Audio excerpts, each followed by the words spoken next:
Hi, my name is Chloe Hines. I am a fourth year UX UI concentration, and I chose to do my senior project on creating an emotional intelligence development program for designers. And this came from my passion for leadership development, and it's inspired by some leadership courses I took at Cal Poly and backed up heavily by a lot of research. It all began when I read this book for an HR class by Daniel Goleman, and the book is called Emotional Intelligence. And Daniel Goleman is a really big advocate for this psychological theory of emotional intelligence and why it's more important than IQ.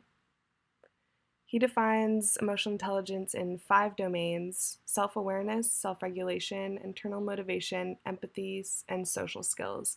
And he says that while we have lapses in between the domains, we have huge potential to improve them with time. So, this is important for designers because it's our job to design for the user's needs, and that requires a lot of empathy, anticipating the user's needs as well as what motivates them. So it's really important to have a strong background in emotional intelligence. There is currently a gap, I believe, in education on the soft skills in design education. So my proposed solution is a program which helps designers understand their strengths, their weaknesses, and how to improve overall. My first learning objective is to establish strong communication with my mentor, Dr. Ken Macro. I'll also be doing some shared research with Elisa Horta, who conducted empathy research across the colleges, and I'll also be involving 6 design students to gather their feedback. For my other objectives, research will include overlapping discoveries and implementing some best practices in HR with the development program. And I want to be sticking to a tight timeline and iterating often to ensure strong content. For deliverables, first we'll include some background as to why this is important for designers, what the goals of the program are. There will also be an EI evaluation, some goal setting for the users to complete, a whole section of development resources, and then lastly, a self-reflection area. So for the first 4 objectives, I'll be gathering feedback from designers and editing based on that. And then for the last one, I'll be comparing their pre-assessment with their self-reflection to see if there's any semblance of progress being made. This is my work breakdown structure. It includes the topics I just discussed, along with document design and implementation and feedback. And right now I am in the development of resources stage.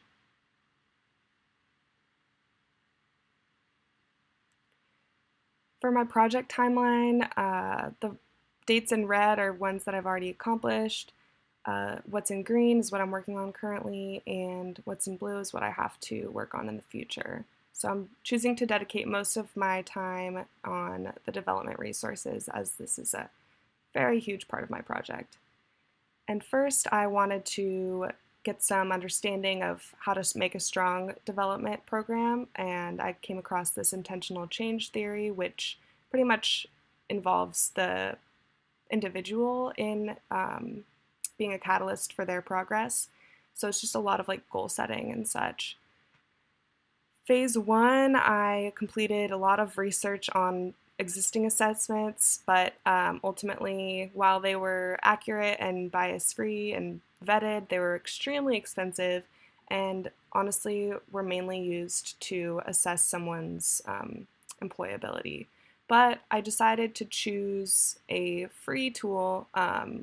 It's a self-led assessment, and it's from Mind Tools. It just has these 15 statements, and it calculates it for you. So I reached out to the folks at Mind Tools and I got their approval, but they did say that a $27 fee could buy me the answer key. So that is where that would fit into my budget to the right. I'm not really sure if I'm going to be purchasing that, but it is an option.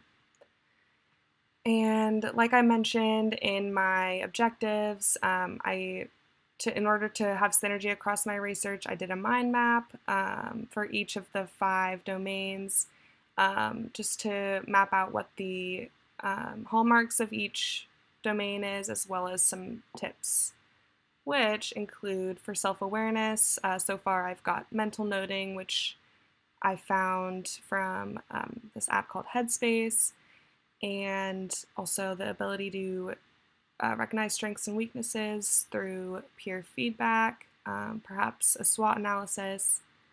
For self-regulation, this book details some great meditation techniques, and some other ways to deal with anxiety, anger, and sadness include journaling and exercise. So I'll be keeping those in my program as well.